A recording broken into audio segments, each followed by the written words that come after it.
Hello and welcome to The Leading Question. I'm your host, Steve Wigriser. Today we're going to talk about a nonprofit in the city of Philadelphia called Urban Navigation. Now, when I think about those words, urban, I'm thinking about the inner city, I'm thinking about high population density, and when I think about navigation, I think about a way to get from point A to point B.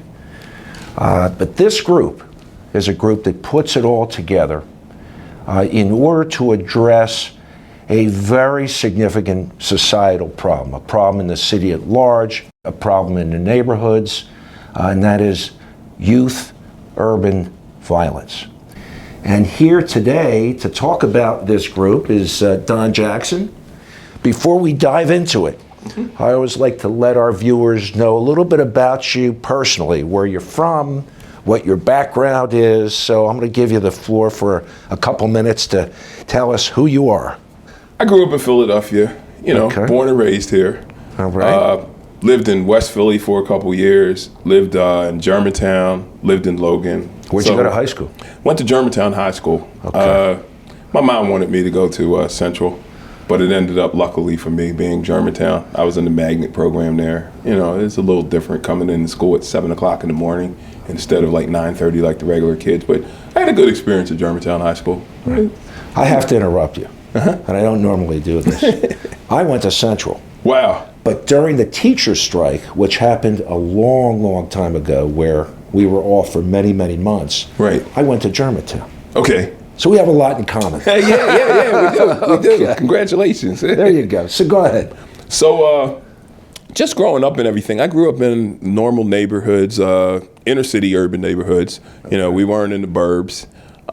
Parents, they struggled economically, but they were able to, luckily I was the only child, so they were able to like pull me through it. And just growing up, I just learned about a lot of things. Moved on. Now, later on in life, I've been an entrepreneur for the last 33 years.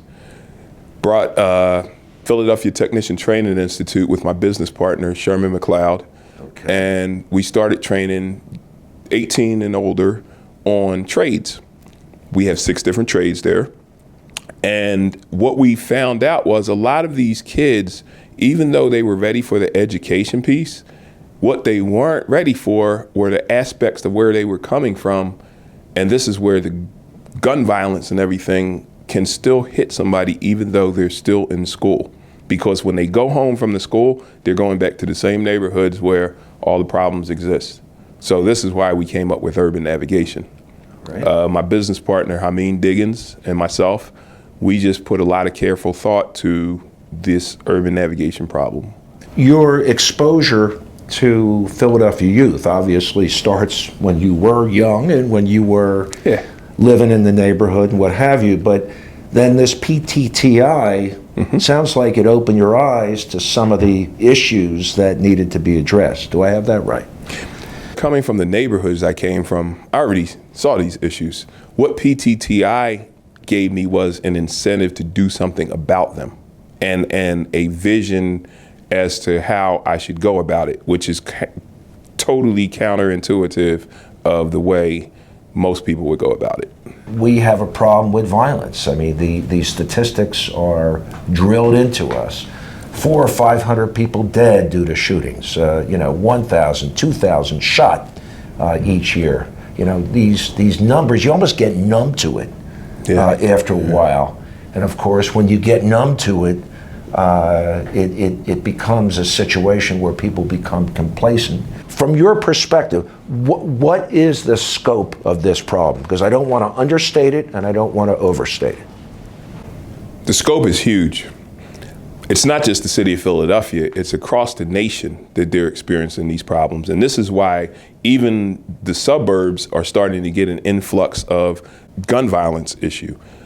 Here in the city, though, it's due to a lot of different things. The first one is not going to be low socioeconomic status, as a lot of the so-called experts keep stating. That's the conventional wisdom, that it's low socioeconomic, everybody's poor. the kids are walking around with $600 Yeezys on their feet, and their parents brought them for them. So these aren't like drug dealers. These are kids that their parents brought them $600 sneakers. That doesn't equivalent to low socioeconomic status. A lot of times it's we didn't have the whole social media thing going on before. A lot of these problems originate in social media. Now, in the city, you've got the fights that start out on social media and they end up with the barrel of the guns being pointed at each other. In the suburbs, the social media starts and it ends up with suicides because they're getting bullied and their answer to it is suicide. Here it's homicide. Same outcome though. Somebody's losing their life. Right. So what is Urban Navigation's mission? Urban Navigation's mission is to reduce inner city gun violence and to help suburban youth cope with any difficulties that they're having, because there's two different things. Now, when you think of a GPS picks up where you're at and it takes you where you have to go. It doesn't tell you you have to go back to start and start your trip all over again. So urban navigation is just like that. Wherever the youth are right there, we take them to their destination, to where they need to be, as opposed to where they might think that they should be heading. Now, before I get to the secret sauce that I hope you'll tell me about and how we're going to get at and solve this problem, you know, the conventional wisdom usually comes down to two things. Okay. You can't have gun violence if you don't have guns. True. So, first solution that you hear from people, and well-meaning people, smart people, get rid of the guns, right? Just ban guns or certain types of guns, and sometimes they go as far as saying within certain geographic corridors. Right. And it almost always sounds like you can have guns if you're in Montgomery County, but you can't have them if you're in Philadelphia County. And we don't have to get into a whole philosophical Second Amendment discussion, but you do hear those kinds of things. They don't say it as clearly as I say. Right. Right? They disguise it, you know, with words that don't make it sound so, you know, segregated to a certain area. But that's what they're talking about. Yeah, exactly. And the other thing that you hear about is stepping up law enforcement. Exactly. Whatever that may mean. In the face of jails that are overcrowded and almost in and of themselves constitute constitutional violations by virtue of living conditions. Exactly. And that's also not even thinking about the tremendous cost and burden of keeping people in prison. Right. You know, but well-meaning and smart people come up with that second solution as well. True. And so I'm interested in your take on both of those solutions, and then I want to hear about the secret sauce. Okay, we'll start with how you were mentioning other counties and they can have guns and Philadelphia can't. You can have guns in Philadelphia. You have to have a gun permit and you have to have a license to carry if it's outside. But the more important factor is in Montgomery County, Bucks County, Delaware County, they have education. It's the education part that is missing in Philadelphia. If our youth were able to have gun, firearms, education, not training, I'm not talking about tactical training, I mean education, it would change the spectrum of where they turn into. So like what Hameen and I discuss a lot of times is that we're going to create the next generation of non-shooters. To put it simple. I mean, are we going, and another thing is, you know, they take these turn in your gun programs and they give you $100 for it. You know, you turned in this gun. But Hameen brought my attention to it in a way where these are their old guns. They're not giving up the new. They're not giving up the new ones. They're giving you ones that jams too much. The thing doesn't fire. So they give the old gun, you know, and you get all this bragging on the news. We got 500 guns today. That's the old ones. They just got 2 new ones, a 40 millimeter and a new 9. So as far as on the police, the one thing I would say about the police departments are, how do they know somebody's getting ready to shoot until the person gets shot?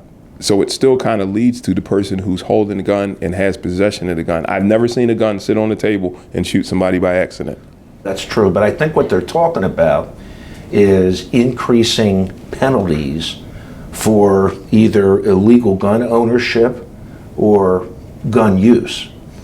That's the kind of thing that I hear. Now, to date, if I look at rising rates of gun violence, and I believe that those crimes are prosecuted and those rules are enforced, apparently that hasn't worked to date. No, it hasn't, and you still have to catch the person with the gun. So if you look at the unsolved homicides, there's nobody to blame because they haven't caught the person yet. I mean, it's a sad but true situation. It has to be something that is done that is outside of the scope of what, and I would say, like with us, the difference is too, we're not caught in any kind of politics where we can't just be real with the people. We can tell them what is the solution, and their parents can decide if they want them to be a part of the program or not. We don't have any restrictions, and we're licensed to do everything that we do.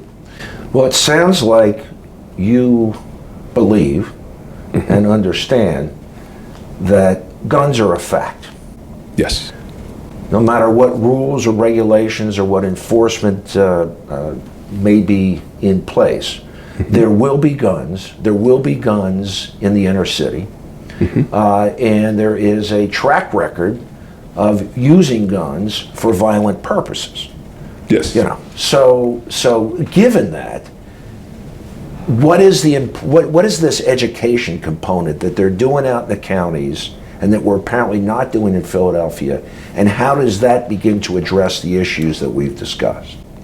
In the counties, young children, males and females, they get introduced to guns, firearms, which includes rifles, assault rifles, pistols. They get introduced to this at as early as 5 and 6 years old. You can go to and see avid 6-year-olds shooting.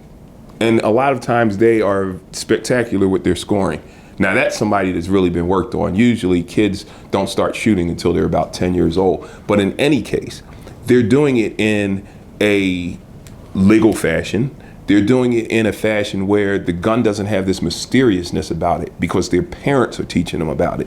And if not, they're putting them in to the Boy Scouts or some kind of other group that teaches them the responsibilities of it. Because you have to learn the responsibilities of the gun violence. And in turn, the outcome is you learn about the value of life. Even when you go hunting, don't just go shoot a rabbit. If you're not going to use that rabbit for food, you let the rabbit live. And this is what their parents teach them.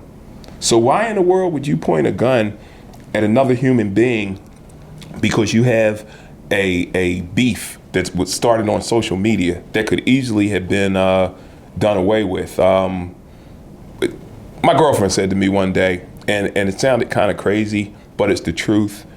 Guns are, when you shoot somebody, it's a long-term solution to a short-term problem.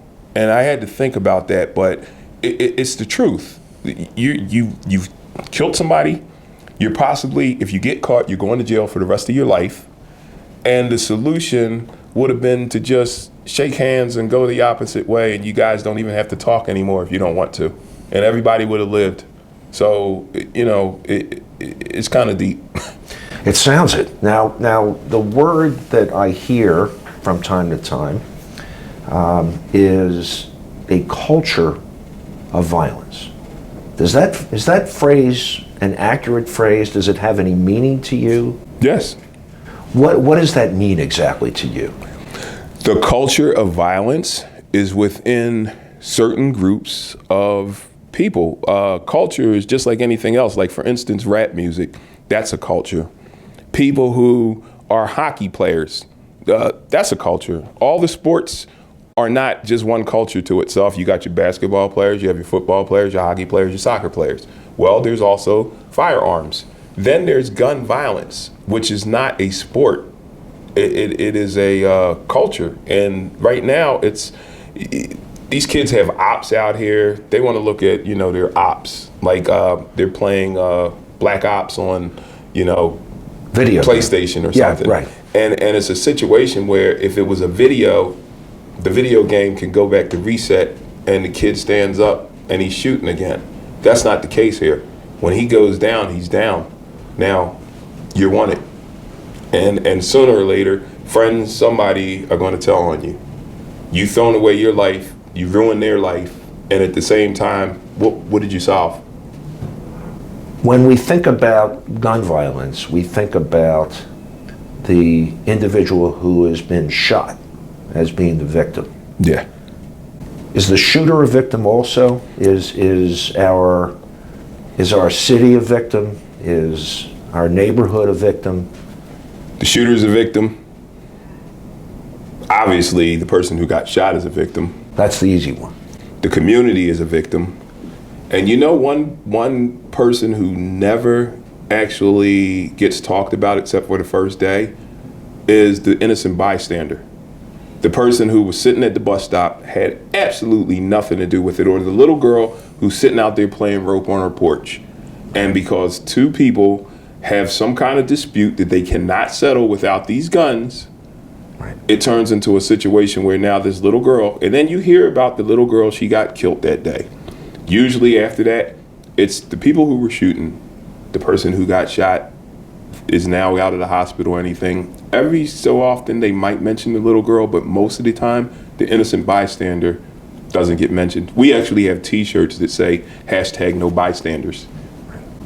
And it seems to me that if youth see this method of dispute resolution, this unacceptable method, it in some way may normalize the behavior.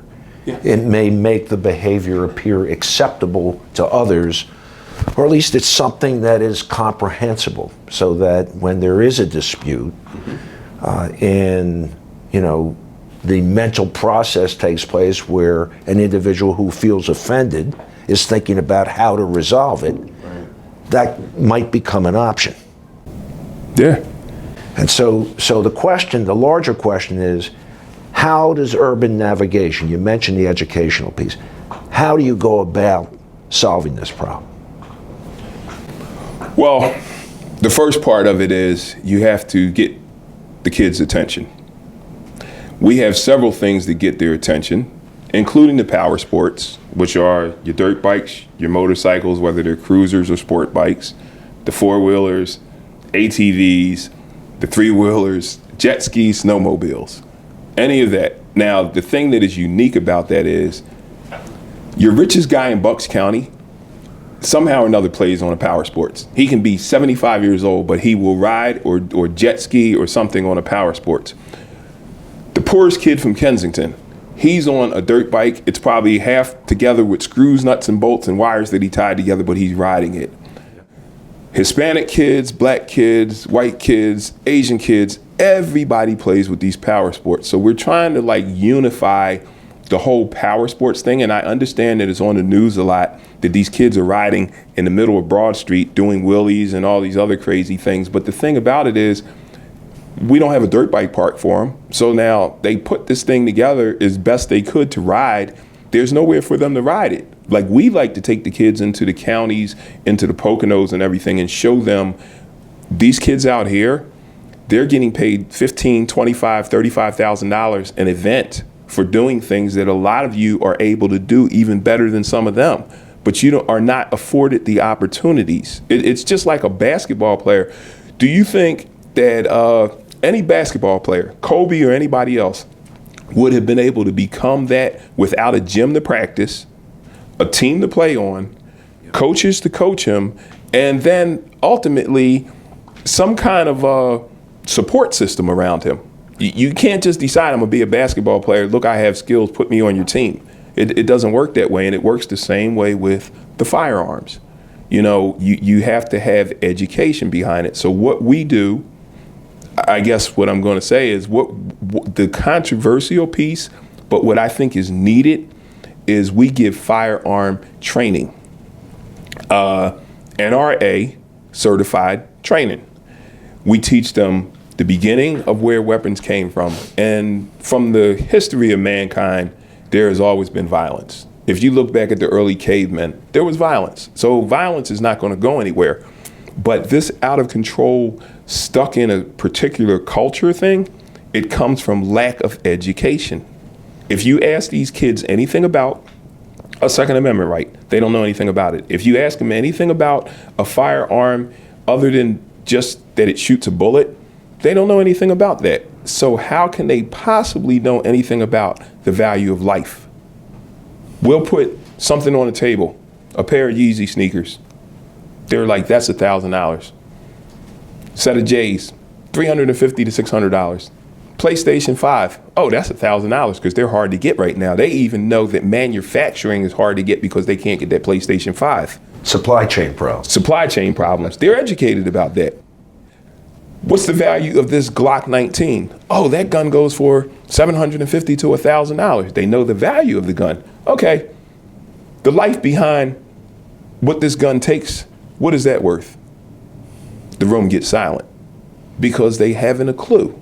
As you start to speak to them, they'll throw out different numbers and everything. If you took the lowest person in life and they got sued because they got ran over by a car, their lawsuit is worth a couple $1 million.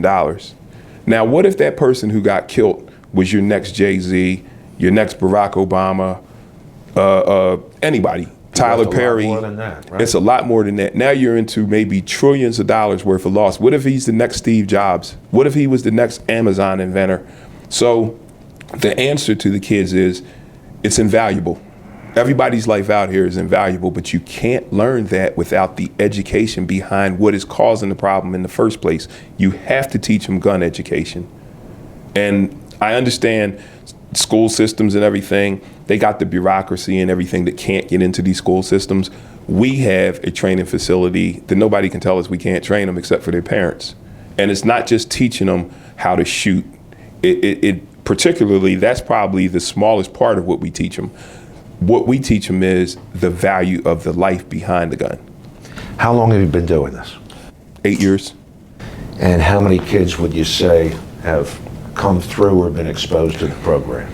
Once we decided to make it a model, now we're starting to track our metrics and everything, just like we do with the school.